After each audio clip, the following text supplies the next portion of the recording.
conveniently enough, I kind of want to talk to you a little bit about co-productions, given some of the announcements you made. Let's look at Troy, for example, just to start it off. I mean, I think the BBC announced it in 2015. So what happened in the interim? Did you just kind of see it and think, hey, we want a piece of that? Did the BBC kind of think, okay, we don't have enough money to do this on our own? Well, I think a combination of just a lot of change. I mean, so much has changed just from the time that Troy was announced a year and a half ago at Showcase to where we're at today, which was we've been working much more in partnership with the BBC on many projects and directly with the production companies who also partner with the BBC.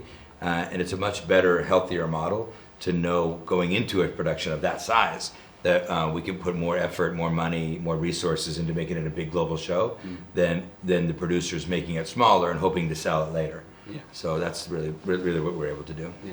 What's in it for you, really? Why do you want to sort of say, yes, we want to work with the BBC or the BBC's producers? Outside of the UK, the great programming that the BBC produces gets sold into sometimes very small niche corners of the world, smaller networks and all those things where they often don't get seen by a big audience. Netflix has the ability to bring our 94 million households to the shows overnight, and be able to create a very big brands overnight for the BBC. In conjunction with, and in exchange for that, we get access to this, great pool of storytellers and great pool of IP that BBC controls. Yeah, I mean, and it's not just the BBC. I mean, we're taking chewing gum around the world from E4. I mean, the breadth of the types of shows that we have and movies is incredible, because as we do more, we're always looking for a fresh idea.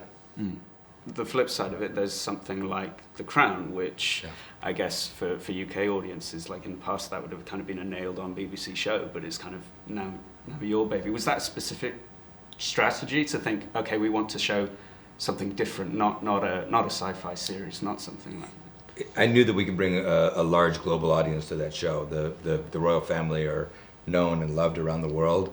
We had one of the greatest writers in television or in film with Peter Morgan writing every script, and we had Stephen Daldry and these great film directors, so that we knew that we could do the show on a large enough scale that people around the world would love the show.